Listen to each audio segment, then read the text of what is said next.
Ladies and gentlemen, may I have your attention, please? Covering both sides of the big issues with the analysis you trust on News Radio 1040 WHO.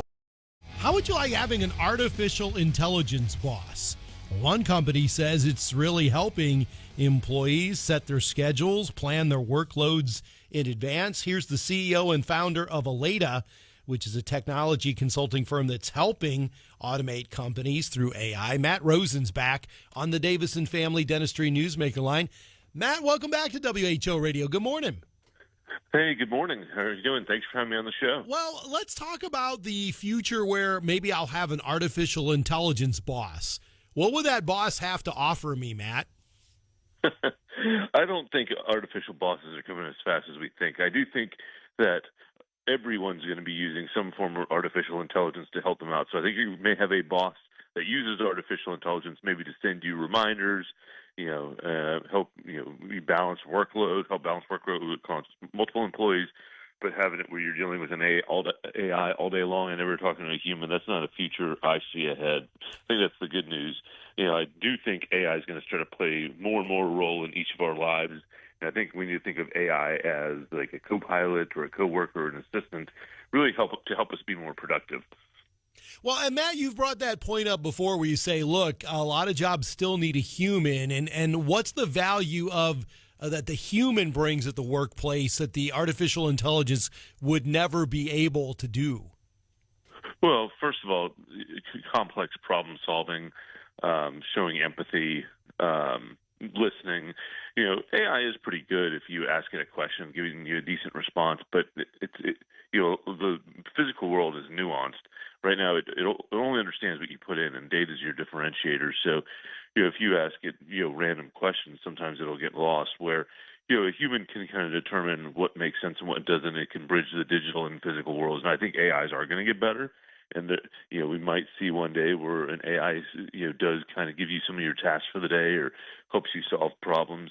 But I don't envision a world where humans aren't in some way in the loop, helping inform what to do. In fact, there's even a bill that's been killed in in Washington called "No Robot Bosses."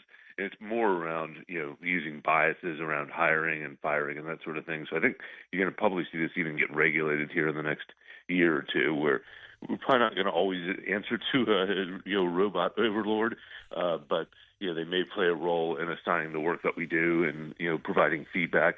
Heck, in fact, we used artificial intelligence to help with our review process. Humans still did the reviews and delivered them and gathered the feedback, but the AI helped us create them about 75% faster.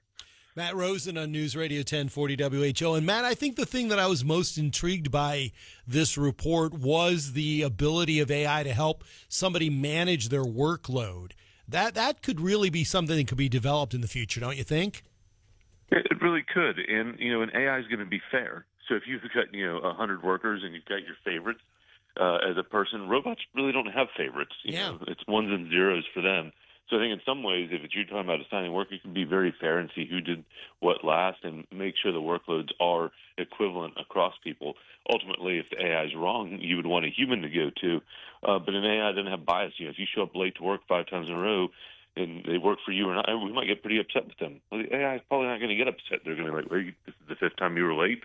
Don't do that again. And so a lot of this comes down to deploying AI in a way, that is, productive for both, the humans, both employee and employer involved in the situation. And so really that's what we do is help companies look across these AI technologies, but what can we actually deploy in a way that's going to be productive, and let's test it out. So I do think AI will be assisting the bosses of the future. I don't think you'll be getting all your orders from a robot. Matt Rosen, CEO and founder of Aleda, a technology consulting firm that is helping companies automate through AI. Matt, always a pleasure to talk with you. Thanks for chatting with me this morning.